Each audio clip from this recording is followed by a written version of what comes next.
Hai teman-teman, selamat datang di channel artikel YouTube. Channel pertama cerita Kenshin. Kali ini admin upload lagi ya. Terima kasih.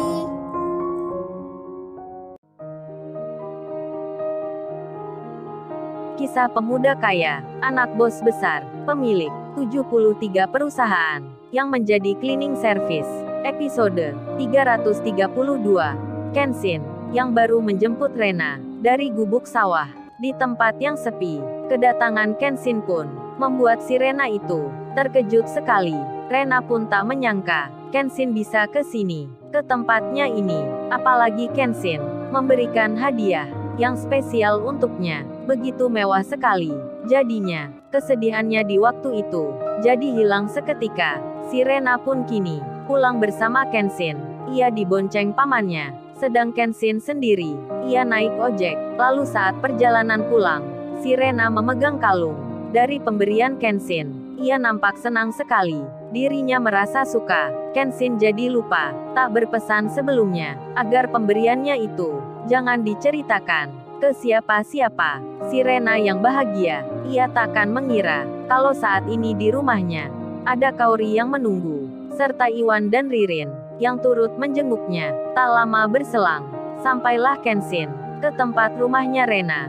Si Rena pun saat turun dari motornya, ia melihat mobil 2 yang berhenti di depan rumahnya. Ketika masuk ke dalam, terkejutlah dirinya, ada tamu yang dikenalnya.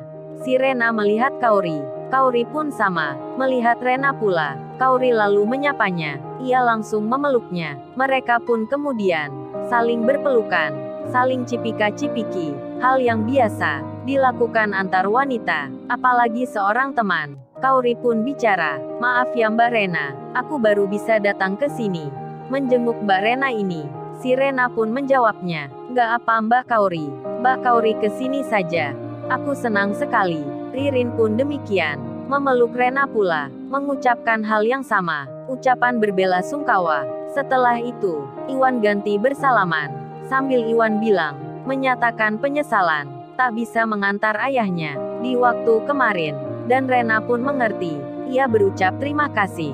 Setelah hal itu, duduklah masing-masing orang. Iwan di sebelah Ririn, Kenshin bersama Kaori, Rena dan ibunya ada di depan mereka. Mereka saling bicara, saling bertanya. Di saat itu si Rena, tanpa sadar, ia selalu memegang kalungnya. Hingga Kenshin melihatnya, rasa khawatir pun mulai datang di benaknya, karena kalung itu dibuat di London, berasal dari luar negeri, yang tak ada di sini. Kenshin pun menyadari, hanya Kaori yang mengetahui, yang bisa mengenalnya, karena Kaori yang pernah melihatnya sewaktu di London, dan pembicaraan masih berlangsung. Hingga tak disangka, ibunya Rena itu bertanya, "Oh ya Rena, ibu kok dari tadi melihat kamu pegang kalung itu, apa kamu baru beli ya?" Sewaktu di pasar tadi, si Rena pun terkejut. Ia kini menyadari akan hal yang dilakukannya. Semenjak pembicaraan ini, Kenshin pun cemasnya meninggi. Ia merasakan tak enak hati, takut-takut sendiri. Keringatnya sudah mulai mengalir. Kenshin khawatir si Rena ini akan menjawabnya jujur, mengatakan hal yang sebenarnya. Dan si Rena lalu bilang, menjawab tanya ibunya, "Oh ini Rena nggak beli di pasar Bu. Cuman ini tadi Rena baru saja memakainya." Ibunya pun ingin melihatnya, ingin bertanya lagi, karena kalung yang dipakai anaknya terkesan beda sekali, nampak lain rasanya. Namun sebelum hal itu dilakukan, ada tamu yang datang. Jadinya ibunya Rena tak jadi menanyakan. Kenshin nampak lega, begitu halnya Rena, yang merasa baru sadar, tak enak kalau mengatakan, ini pemberian Kenshin, sedang Mbak Kaori ada di sini. Dan Kaori sendiri, rupanya, sekali melihat saja, ia pun bisa mengetahui, kalung yang dikenakan Rena, seperti dari luar negeri, motifnya tak asing lagi. Kaori pun mengenali, itu perhiasan mahal, yang sempat dilihatnya sewaktu di kota London. Kaori pun bertanya, kok bisa Mbak Rena ini mempunyai hal itu? Padahal Mbak Rena sendiri, selama ini, sedang sibuk dengan kerjanya, mengurus restoran rotinya. Mbak Rena pun tak pernah pula pergi ke luar negeri. Kaori pun jadi curiga, jangan-jangan kalung itu Kenshin yang memberi. Kaori pun perasaannya sudah mulai cemburu, namun masih disimpan. Di balik senyumnya, Kaori pun hanya diam, sambil melihat Kenshin. Melihat ekspresi wajahnya, Kaori pun jadi tahu, Kenshin nampak lain. Dan pembicaraan itu, kini telah selesai. Lalu Iwan bilang, "Oh ya bro, kalau gitu kita jalan-jalan. Melihat pemandangan sawah. Meski gua dari desa, pingin juga melihat keadaan di sini." Iwan ada maksudnya, bicara seperti itu. Ia ingin keluar, bersama Ririn. Jalan-jalan berdua, dan Kenshin pun menjawabnya, "Baik Wan, itu ide bagus. Kan kita jarang ke sini.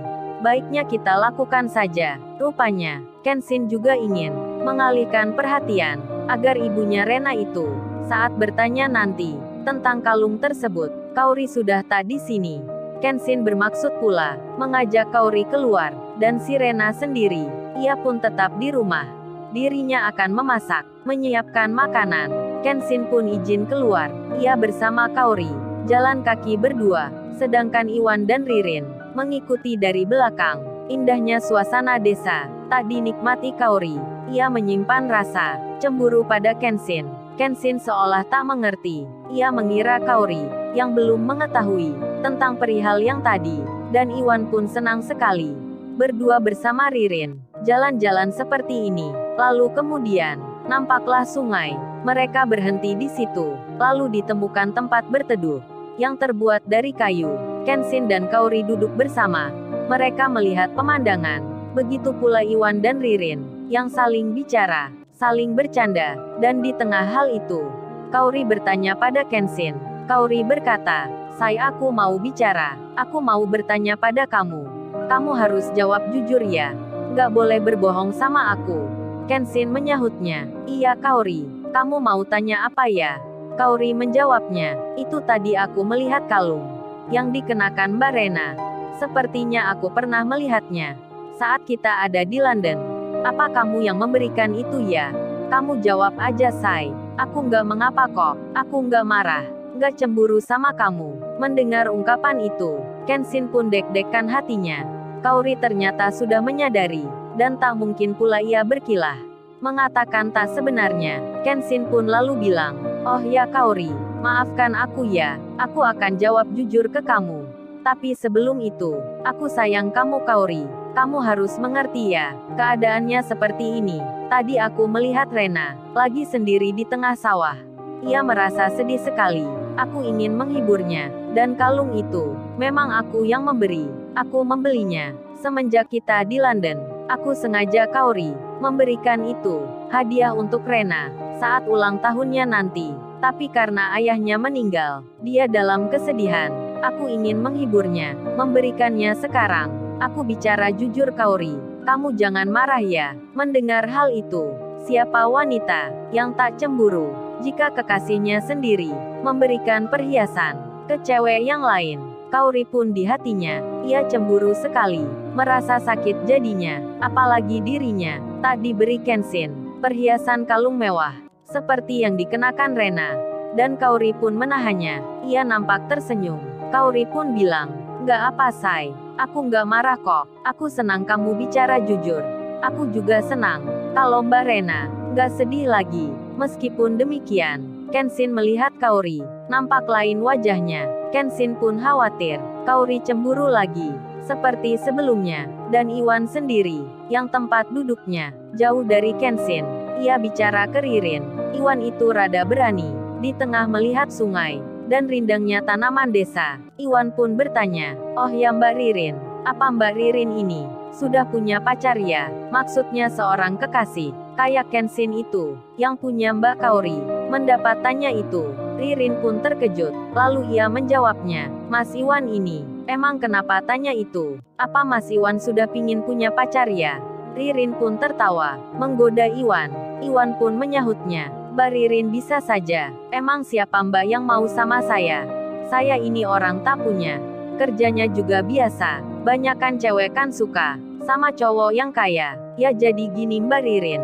Saya pun masih sendiri." Iwan sudah mulai memancing-mancing, mau menembak Ririn, namun masih ragu sekali. Dan Ririn bilang, "Nggak semua wanita Mas Iwan memilih cowok yang kaya, yang mapan kerjanya. Tapi yang dipilih itu, yang setia, yang baik orangnya, yang perhatian, dan cinta pula. Iwan menyahutnya, tapi sulit ya Mbak Ririn menemukan cewek kayak gitu. Ririn pun menjawabnya, yang gak sulit juga Mas Iwan. Asal Mas Iwan mau berusaha, Mas Iwan pasti menemukan. Dan Iwan langsung saja mengungkapkan perasaannya. Iwan itu bicara, kalau Mbak Ririn sama aku gimana ya? Mbak Ririn mau nggak ya? Kalau jadi cewekku ini. Ririn terkaget mendengarnya. Tiba-tiba saja, Iwan bicara itu menembak dirinya. Ririn pun terdiam. Ia masih memikirkan. Namun tak lama kemudian, Ririn menjawabnya. Lalu, bagaimana kisah selanjutnya? Subscribe channel ini untuk episode berikutnya. Terima kasih. Jangan lupa ya guys, untuk kelanjutan ceritanya ada di Artikel YouTube. Jangan lupa subscribe ya guys, dan tekan notifikasinya.